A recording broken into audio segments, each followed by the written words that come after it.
Olá, bom dia! Que a graça e a paz do Senhor Jesus Cristo estejam sobre a sua vida. Você está ouvindo o Pão Diário. Hoje é dia 27 de janeiro. A leitura de hoje é Gênesis 28, Mateus 27, Ester 4 e Atos 27.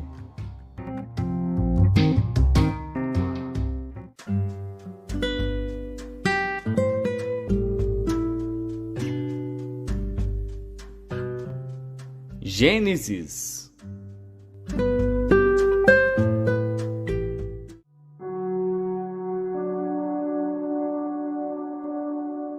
Gênesis, capítulo 28. E Isaque chamou a Jacó e abençoou-o, e ordenou-lhe e disse-lhe: Não tomes mulher de entre as filhas de Canaã.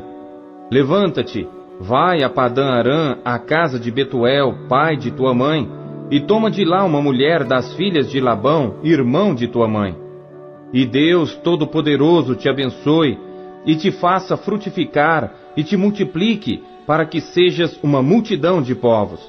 E te dê a bênção de Abraão, a ti e a tua descendência contigo, para que em herança possuas a terra de tuas peregrinações, que Deus deu a Abraão. Assim despediu Isaque a Jacó, o qual se foi a Padã-Arã, a Labão, filho de Betuel, arameu, irmão de Rebeca, mãe de Jacó e de Esaú.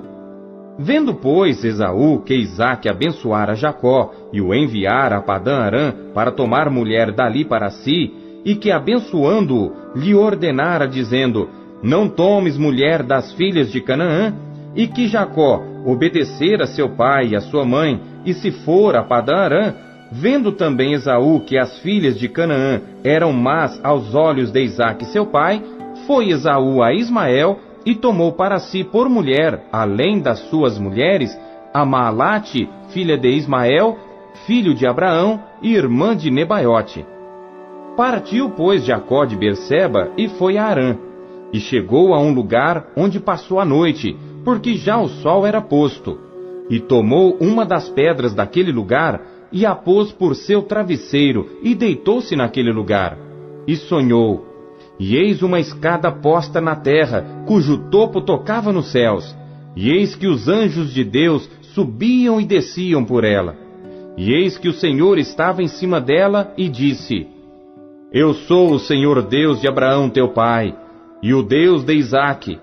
Esta terra em que estás deitado, darei a ti e à tua descendência.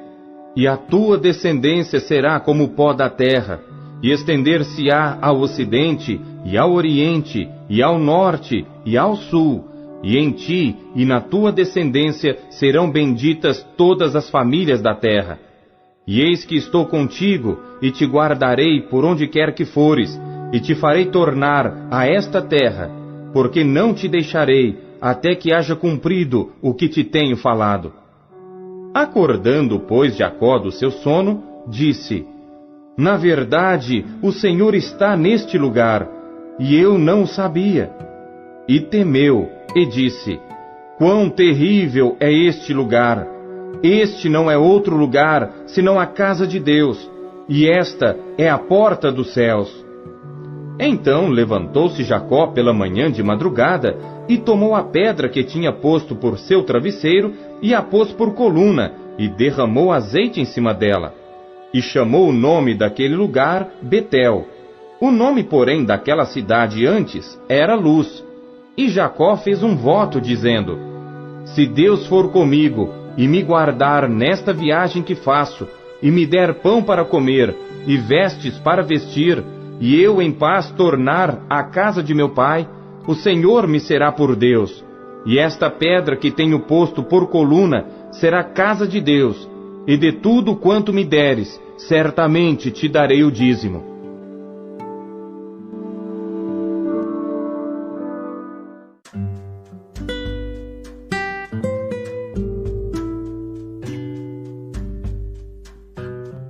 Mateus.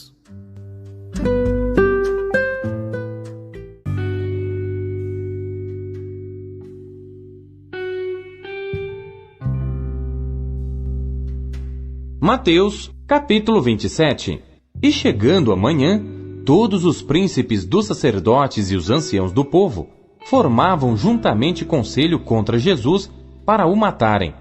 E maniatando-o, o levaram e entregaram ao presidente Pôncio Pilatos. Então Judas, o que o traíra, vendo que fora condenado, trouxe arrependido as 30 moedas de prata aos príncipes dos sacerdotes e aos anciãos, dizendo: pequei traindo sangue inocente. Eles, porém, disseram: que nos importa? Isso é contigo. E ele, atirando para o templo as moedas de prata, retirou-se e foi-se enforcar. E os príncipes dos sacerdotes, tomando as moedas de prata, disseram: não é lícito colocá-las no cofre das ofertas, porque são preço de sangue. E, tendo deliberado em conselho, compraram com elas o campo de um oleiro para a sepultura dos estrangeiros.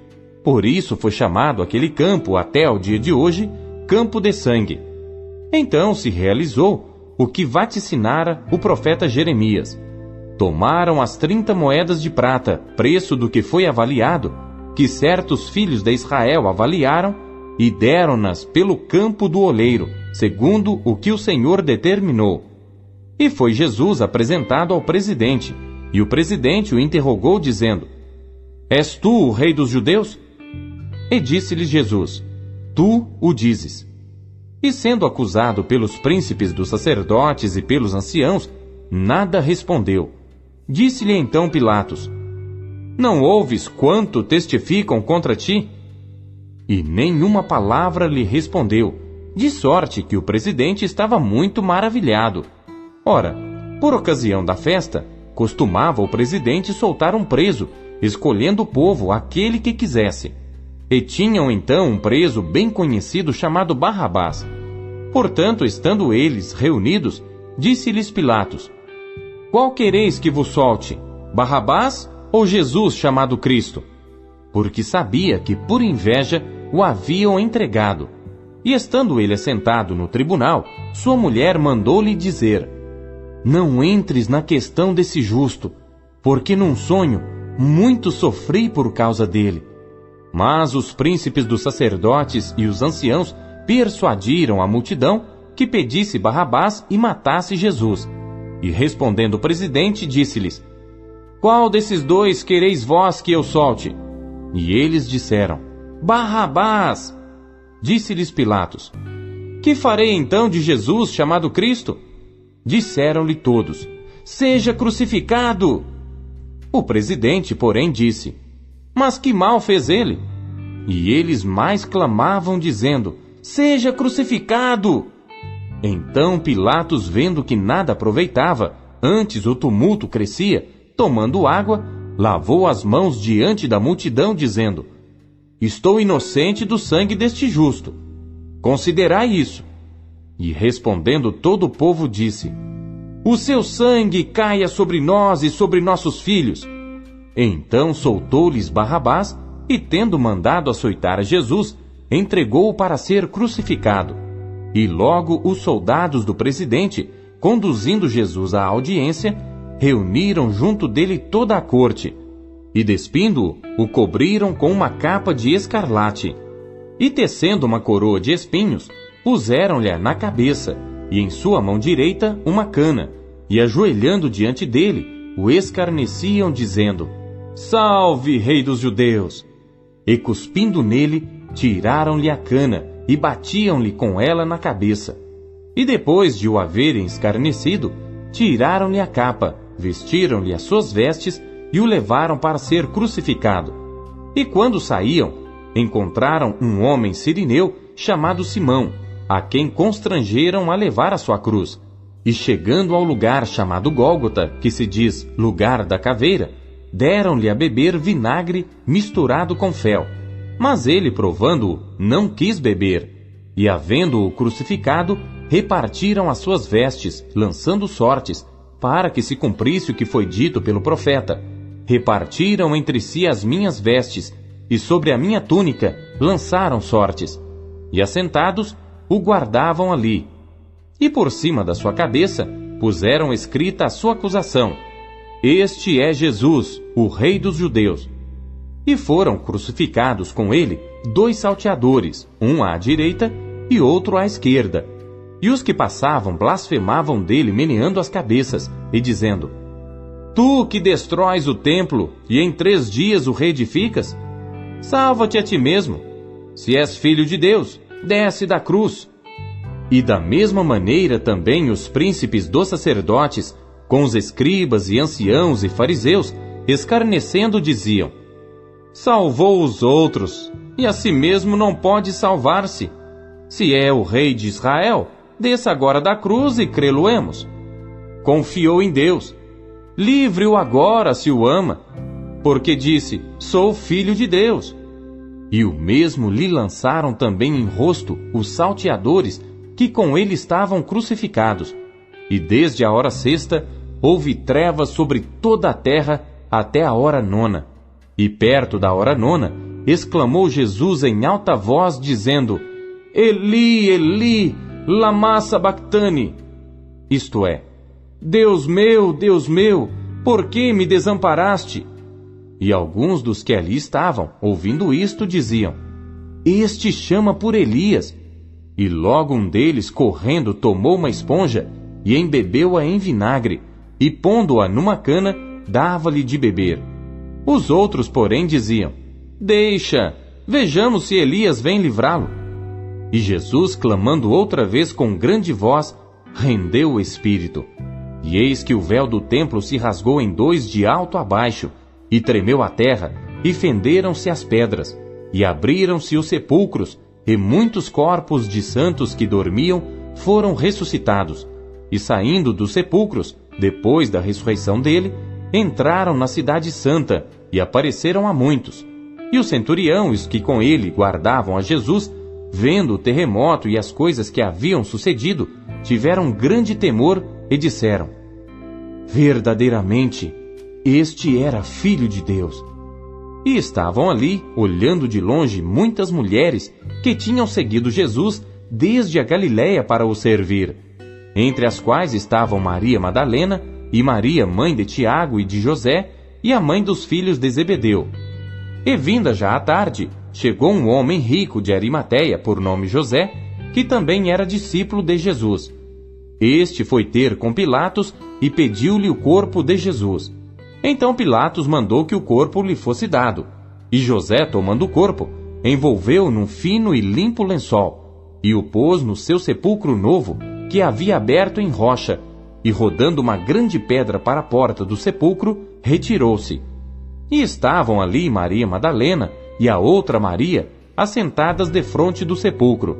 E no dia seguinte, que é o dia depois da preparação, reuniram-se os príncipes dos sacerdotes e os fariseus em casa de Pilatos, dizendo: Senhor, lembramo-nos de que aquele enganador, vivendo ainda, disse: Depois de 3 dias ressuscitarei. Manda, pois, que o sepulcro seja guardado com segurança até o 3º dia. Não se dê o caso que os seus discípulos vão de noite e o furtem, e digam ao povo: ressuscitou dentre os mortos. E assim o último erro será pior do que o primeiro. E disse-lhes Pilatos: Tendes a guarda, ide, guardai-o como entenderdes. E indo eles, seguraram o sepulcro com a guarda, selando a pedra.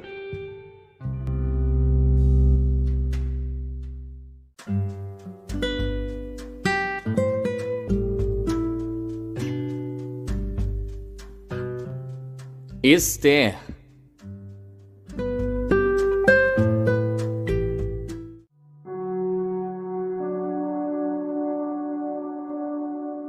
Esther, capítulo 4. Quando Mardoqueu soube tudo quanto se havia passado, rasgou as suas vestes e vestiu-se de saco e de cinza, e saiu pelo meio da cidade e clamou com grande e amargo clamor. E chegou até diante da porta do rei, porque ninguém vestido de saco podia entrar pelas portas do rei. E em todas as províncias aonde a palavra do rei e a sua lei chegava, havia entre os judeus grande luto, com jejum e choro e lamentação. E muitos estavam deitados em saco e em cinza. Então vieram as servas de Esther e os seus camareiros, e fizeram-na saber do que a rainha muito se doeu, e mandou roupas para vestir a Mardoqueu e tirar-lhe o pano de saco, porém ele não as aceitou. Então Ester chamou a Atá, um dos camareiros do rei, que este tinha posto para servi-la, e deu-lhe ordem para ir a Mardoqueu para saber que era aquilo e por quê. E saindo Atá a Mardoqueu à praça da cidade, que estava diante da porta do rei, Mardoqueu lhe fez saber tudo quanto lhe tinha sucedido, como também a soma exata do dinheiro que Amã dissera que daria para os tesouros do rei pelos judeus, para destruí-los. Também lhe deu a cópia da lei escrita que se publicara em Susã para os destruir, para que a mostrasse a Ester e a fizesse saber, e para lhe ordenar que fosse ter com o rei e lhe pedisse e suplicasse na sua presença pelo seu povo. Veio, pois, Atá e fez saber a Ester as palavras de Mardoqueu. Então falou Ester a Atá, mandando-o dizer a Mardoqueu: todos os servos do rei e o povo das províncias do rei bem sabem que todo homem ou mulher que chegar ao rei no pátio interior, sem ser chamado, não há senão uma sentença, a de morte, salvo se o rei estender para ele o cetro de ouro, para que viva. E eu, nestes 30 dias, não tenho sido chamada para ir ao rei. E fizeram saber a Mardoqueu as palavras de Ester. Então Mardoqueu mandou que respondessem a Ester: não imagines no teu íntimo que por estares na casa do rei, escaparás só tu entre todos os judeus. Porque se de todo te calares neste tempo, socorro e livramento de outra parte sairá para os judeus, mas tu e a casa de teu pai perecereis. E quem sabe, se para tal tempo como este chegaste a este reino? Então disse Ester que tornassem a dizer a Mardoqueu: vai, ajunta a todos os judeus que se acharem em Susã, e jejuai por mim, e não comais nem bebais por 3 dias, nem de dia nem de noite, e eu e as minhas servas também assim jejuaremos. E assim irei ter com o rei, ainda que não seja segundo a lei, e se perecer, pereci. Então Mardoqueu foi e fez conforme a tudo quanto Ester lhe ordenou.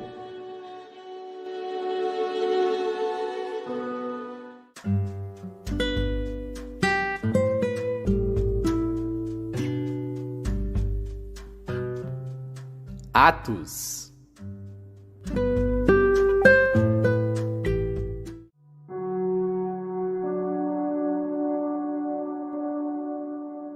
Capítulo 27. E como se determinou que havíamos de navegar para a Itália, entregaram Paulo e alguns outros presos a um centurião por nome Júlio, da corte Augusta. E embarcando nós em um navio adramitino, partimos navegando pelos lugares da costa da Ásia, estando conosco Aristarco Macedônio, de Tessalônica. E chegamos no dia seguinte a Sidom, e Júlio, tratando Paulo humanamente, lhe permitiu ir ver os amigos para que cuidassem dele. E partindo dali, fomos navegando abaixo de Chipre, porque os ventos eram contrários. E tendo atravessado o mar, ao longo da Cilícia e Panfilha, chegamos a Mirra, na Lícia. E achando ali o centurião um navio de Alexandria, que navegava para a Itália, nos fez embarcar nele. E como por muitos dias navegássemos vagarosamente, havendo chegado apenas defronte de Quinido, não nos permitindo o vento ir mais adiante, navegamos abaixo de Creta, junto de Salmone. E costeando-a dificilmente, chegamos a um lugar chamado Bons Portos, perto do qual estava a cidade de Lazéia. E passado muito tempo, e sendo já perigosa a navegação, pois também o jejum já tinha passado, Paulo os admoestava, dizendo-lhes: Senhores, vejo que a navegação há de ser incômoda, e com muito dano, não só para o navio e carga, mas também para as nossas vidas. Mas o centurião cria mais no piloto e no mestre do que no que dizia Paulo. E como aquele porto não era cômodo para invernar, os mais deles foram de parecer que se partisse dali para ver se podiam chegar a Fenice, que é um porto de Creta que olha para o lado do vento da África e do Coro, e invernar ali. E soprando o sul brandamente, lhes pareceu terem já o que desejavam, e fazendo-se de vela, foram de muito perto costeando Creta. Mas, não muito depois, deu nela um pé de vento chamado Euroaquilão. E sendo o navio arrebatado e não podendo navegar contra o vento, dando demão a tudo, nos deixamos ir à toa. E correndo abaixo de uma pequena ilha chamada Clauda, apenas pudemos ganhar o batel. E levado este para cima, usaram de todos os meios, cingindo o navio. E temendo darem à costa na Sirte, amainadas as velas, assim foram à toa. E andando nós agitados por uma veemente tempestade, no dia seguinte aliviaram o navio. E ao terceiro dia, nós mesmos, com as nossas próprias mãos, lançamos ao mar a armação do navio. E não aparecendo havia já muitos dias, nem sol, nem estrelas, e caindo sobre nós uma não pequena tempestade, fugiu-nos toda a esperança de nos salvarmos. E havendo já muito que não se comia, então Paulo, pondo-se em pé no meio deles, disse: Fora, na verdade, razoável, ó senhores, ter-me ouvido a mim, e não partir de Creta, e assim evitariam este incômodo e esta perda. Mas agora vos admoesto a que tenhais bom ânimo, porque não se perderá a vida de nenhum de vós, mas somente o navio.